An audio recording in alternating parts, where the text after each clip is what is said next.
smart play by Peterson, the senior corner. They're going to roll out to the right. It's a sprint action. They're going to roll to the right, send the receiver to the right, and try to sneak Valentine, the tight end, out the backside. Peterson didn't fall for it. A lot of times you see that's a wide open throw because everybody's going with the flow to the right, forgetting about the tight end sneaking out the backside. Great job by Peterson. 4th and 3. Problem is that stops the clock. I think I would have ran the ball, kept the clock going, trying to push for a yard. And now a timeout for Kansas State. Kansas State takes their second timeout of the half. 4th and 3 from the 5 when we come back.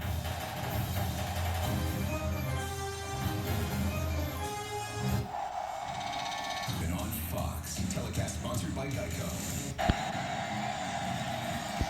For those of you tuning in for the UFC 192 pre-fight show, we'll get you that show at the conclusion of our game. In the meantime, it is available stream live on Fox Sports Go. And in the meantime, it's 4th and 3 in a 5-point game for K-State from the 5-yard line. They can get a first down if they get to 2. 3:06 to go. You're playing armchair quarterback, talking about how we were ran on that 3rd down, kept the clock going, but let's see what they do here. Someone in that tailback. He's shorty number 38, Emmanuel Ogba. He's been big at defensive ends for Oklahoma State. On 4th and 3, run the option with Huger. Huger keeps it. Huger, touchdown. How about that?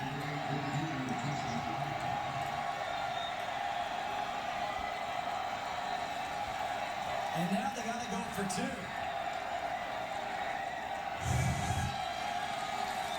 Just your standard option play. You're going to see him there. It's a great job up front. So what happens is there's no penetration by the defensive line. The offensive line kept their guys on the line of scrimmage, so he was able to make his cut into the line of scrimmage. A lot of times what happens is pressure by the defensive end forces the pitch early, and then the corner can go up to make the play. Offensive line made that play. It was a good job. So now K-State goes for 2 to make it a 3-point game. And remember what we've had in this game.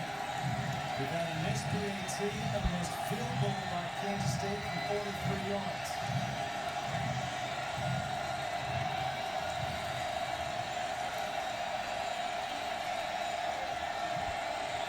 Huber.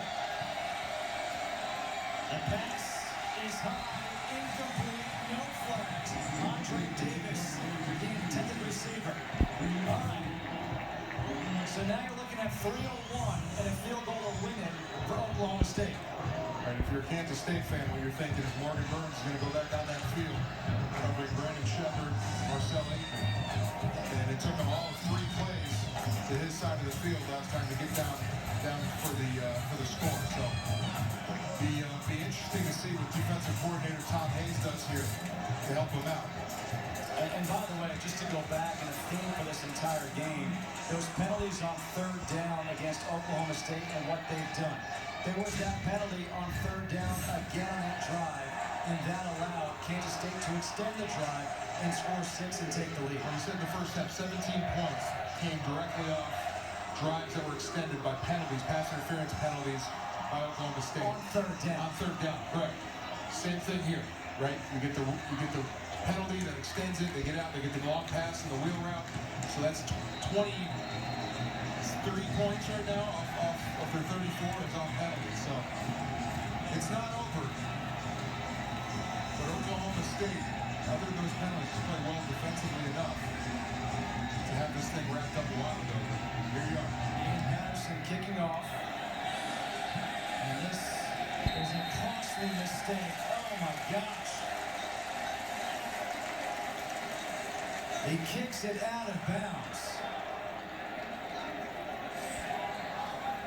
Free kick out of bounds. Kicking team, correction. Ball in place at the 35-yard line. First down. So all of a sudden, you go from a situation where maybe he returns it, what have you. The likelihood that he gets out to 35, not very high. So instead, they start the 35. Rudolph has had himself a nice ball game, a career-high 403 yards, 31 of 50.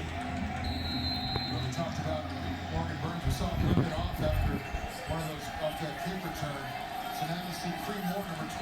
He's going to play over the slot over David Glidden.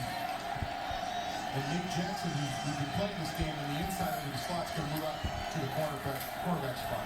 They split it out, look throw, Carr will make the catch. And Carr able to dive forward to get 2 yards on the play. Cree Moore and Will Davis combine for the tackle. Not a bad game to have your only game-winning drive against their arch rival. 2nd down and 8. Rudolph gets hit, gets rid of it. And no intentional grounding because Carr was there. There is no foul on the play for intentional grounding. There's an eligible receiver in the area. Well, here, the big run stopper with a nice arm over right now. Over left guard Michael Wilson, able to apply pressure. Rudolph was lucky that there was an eligible receiver in the area, else that would have been a loss of down and even longer 3rd down play than what they've set up here. 3rd and 8. Carr splits out wide again. Glidden, low throw. Did he make the catch? No, he did not. He had the distance for the 1st down, but they say no catch.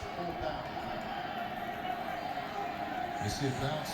Oh, I think he made it. And I think it bounced. Did it bounce? See, okay, you're right. Yeah, it bounced up into his arms. And with under 2.5 minutes left in the game, this is certainly four-down territory. Raymond Taylor is now in at tailback, number 30. 4th and 8. Over the middle, complete to Ingram for a 1st down. To the 44-yard line of Kansas State. 19-yard completion. Mismatch there. Backup linebacker, same size level, number 41 was tasked with covering Aikman, and that's a mismatch all the way. They'll take that anytime they can get it. Taylor breaks a couple of tackles. 6-yard run, 2nd down and 4. Ben Grogan's career long is a 47-yarder against UTSA last September. His season long is 43 yards. Still plenty of time, all 3 timeouts remaining for Oklahoma State.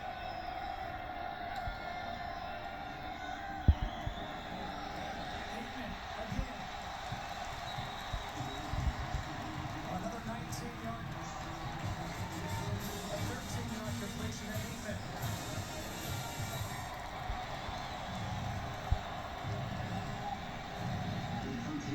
First and 10 now from the 25. It'll be back-to-back weeks throwing victories for Oklahoma State. And Taylor.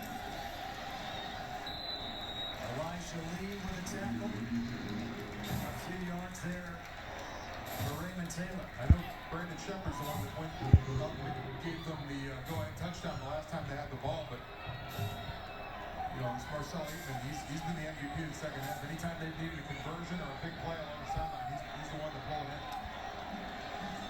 And off again, Taylor cuts it back up the middle, spun around, still going. Jordan Willis. And now a timeout, Oklahoma State. Oklahoma State takes its first out of the half. 30 seconds in duration. This was last week, Oklahoma State at Texas. A box punt. This led to an opportunity for Grogan. Ben Grogan, a 40-yarder to win for Oklahoma State in Austin. 4 straight wins at Texas for Oklahoma State. Grogan made field goals of 41 and 40 in the final 133 of that one. There's 47 seconds to go here. His team down by 1.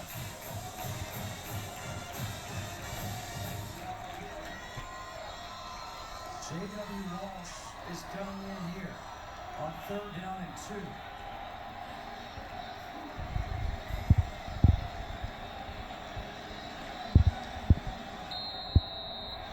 Taylor is the tailback.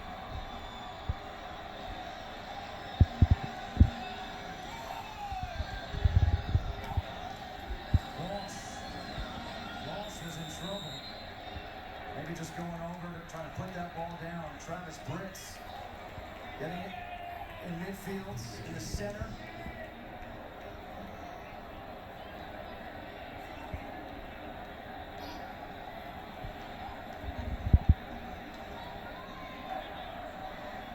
Kansas State takes his third and final timeout of the half. 30 seconds.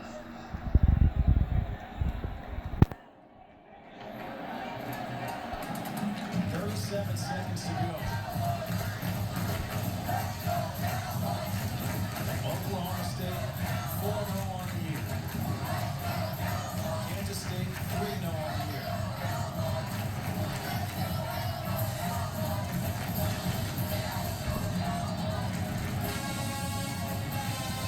Oklahoma State next week travels to West Virginia. Kansas State gets to run the gauntlet. Home against TCU, home against Oklahoma. At Texas, home against Baylor. It'll be a 37-yard field goal attempt for Ben Grogan to give his team the lead. Remember, a failed two-point conversion for Kansas State. And that's the reason it's a one-point game now.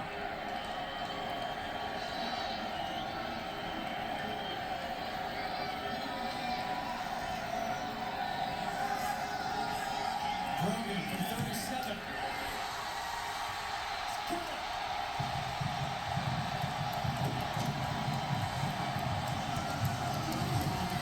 Back-to-back weeks with big kicks by Ben Grogan.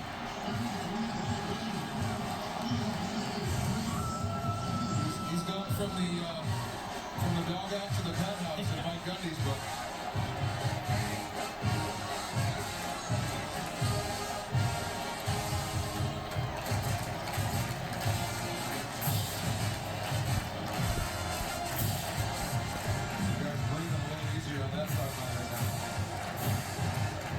Don't forget how that drive began. The kickoff out of bounds gave the ball to Oklahoma State at the 35-yard line. And all they needed was a field goal to take the lead.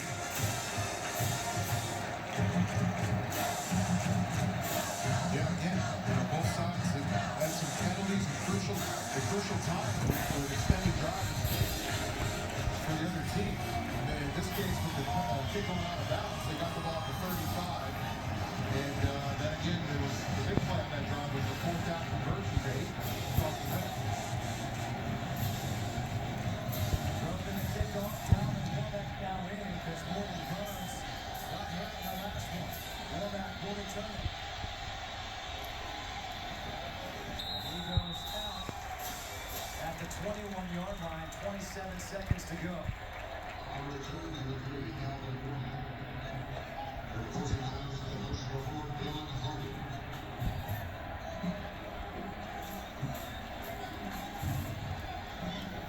Spot the ball at the Kansas State 22-yard line.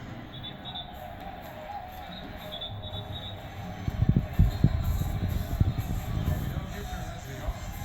Get the ball down the field. The question is, do you have healthy enough receivers to get the ball down there? So Heath going out. Cody Copeland's played quarterback most of the game. Heath keeping out with a shoulder injury.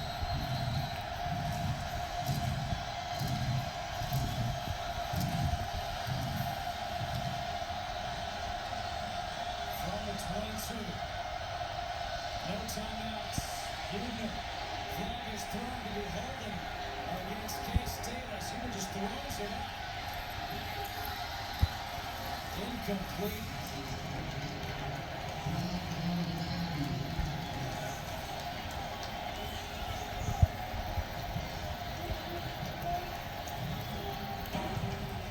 Holding. Offense. Number 55. Half the distance to the goal. First down. So there's a penalty and 16 seconds came off the clock. He's trying to extend the play. Anything he can to give his receivers down the field a chance to get open. Roll down in the direction of the defensive end who is going against Cody Whitehair. A lot of times as a tackle, you don't know where the quarterback is. You just assume he's in the pocket. make it any easier.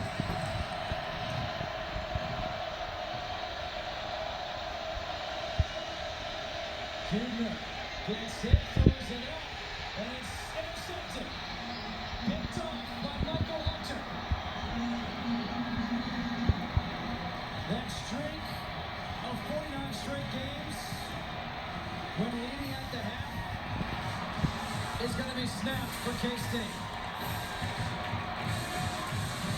Michael Hunter's got to feel good about that. I mean, a couple of those drive extending third down penalties were against him on the outside with pass interference. So for him to steal the game like that, that's got to make him feel better. Time for the Dr. Pepper one-of-a-kind play of the game. And it is what has turned out to be the game-winning field goal. 2 straight weeks for Ben Grogan last week in Austin, this week here at home in Stillwater. That's the one-of-a-kind Dr. Pepper play of the game. They'll take the knee, and that'll do it. Oklahoma State moves to 5-0. The come from behind victory. Mason Rudolph, a career day with 437 yards in the air.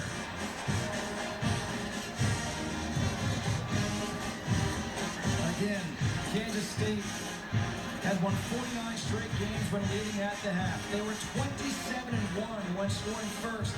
The only blemish was 2013 against Oklahoma State.